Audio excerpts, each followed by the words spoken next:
Casting couch అనేది ప్రతి చోట ఉంది, నేను కాదనట్లేదు. సినిమా పరిశ్రమని నేను అనట్లేదు, ప్రతి చోట ఉంది. కానీ ఇంత దరిద్రంగా ఎక్కడ లేదు. అంటే ఓపెన్, ఎక్కడైనా ఓపెన్.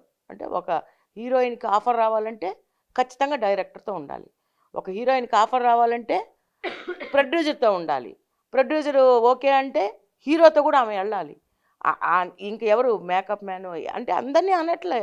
అంటే చాలా చోట్ల ఆడదాన్ని ఎంతవరకు ఉపయోగించుకోవాలో, ఆమె యొక్క బలహీనత ఏంది, ఒక్క ఛాన్స్ ఇవ్వండి, ఒక్క ఛాన్స్ ఇవ్వండి అనే ఒక్క మాటని బేస్ చేసుకొని వాళ్ళు కూడా మాకొక్క ఛాన్స్ ఇవ్వండి, మాకొక్క ఛాన్స్ ఇస్తే నేను ఎక్కడికో తీసుకెళ్తామని చెప్తారు.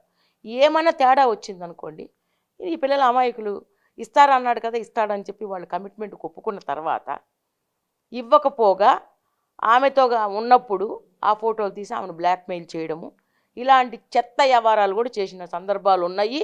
దానికి ఎవిడెన్సులు కూడా ఉన్నాయి. అలాంటి ఇండస్ట్రీలో వీళ్ళంతా కొంచెం అంటే హైఫై పీపుల్. చిరంజీవి గారు, నేను కాదన్నట్ల వెంకటేష్ గారు ఒక గౌరవప్రదంగా జీవిస్తున్నారు. కుటుంబ నేపథ్యంలో చిరంజీవి గారు కానీ, వెంకటేష్, నాగార్జున అందరూ బాగానే ఉన్నారు. కానీ ఇండస్ట్రీలో కాస్టింగ్ కౌచ్ నడుస్తుంది అన్న విషయము తెలియ